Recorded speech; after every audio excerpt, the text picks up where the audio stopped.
अस्सलाम वालेकुम दोस्तों, उम्मीद है आप सब लोग खैरियत से होंगे। बात करेंगे ओमान में कोरोना केसेस के मतलब।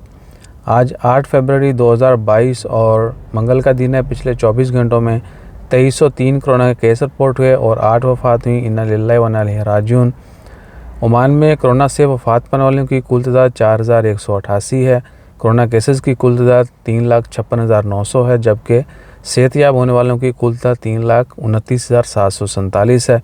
पिछले 24 घंटों में 1532 मरीज़ सेहतयाब भी हुए हैं, जबकि 104 नए मरीज़ों को हॉस्पिटल में एडमिट किया गया है और हॉस्पिटल में एडमिट मरीज़ों की कुल तादाद 409 है। आईसीयू में मरीज़ों की तादाद में मज़ीद इजाफ़ा हुआ है। 69 मरीज़ जो हैं अभी तक आईसीयू में हैं। तमाम लोगों की सेहतयाबी के लिए दुआ कीजिए। अल्लाह ताला हर किसी को ख्वाह वो किसी भी मर्ज़ में मुब्तला हो शिफ़ाए कामिला अता फ़रमाए, और जो लोग वफ़ात पा चुके हैं अल्लाह ताला उनकी मग़फ़िरत फ़रमाए। और कुछ लोग क्रिटिसाइज़ करते हैं कि भाई आप मग़फ़िरत की दुआ सबके लिए नहीं कर सकते, सेहतयाबी के लिए।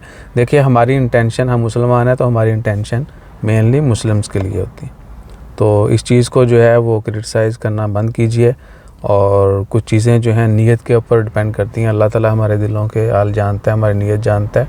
सो प्लीज़ ये चीज़ें अवॉइड कीजिए, छोटे छोटे चीज़। अगर हम वाज़हतन किसी का ना ये बोलें कि लता मंगेशकर को ऐसा हो जाए वैसा हो जाए, या किसी ऐसे वैसे का, तो आहो वहाँ पे आप यानी क्रिटिसाइज़ कर सकते हैं। जनरली आप नहीं कर सकते, क्योंकि हमारी इंटेंशन दुरुस्त है।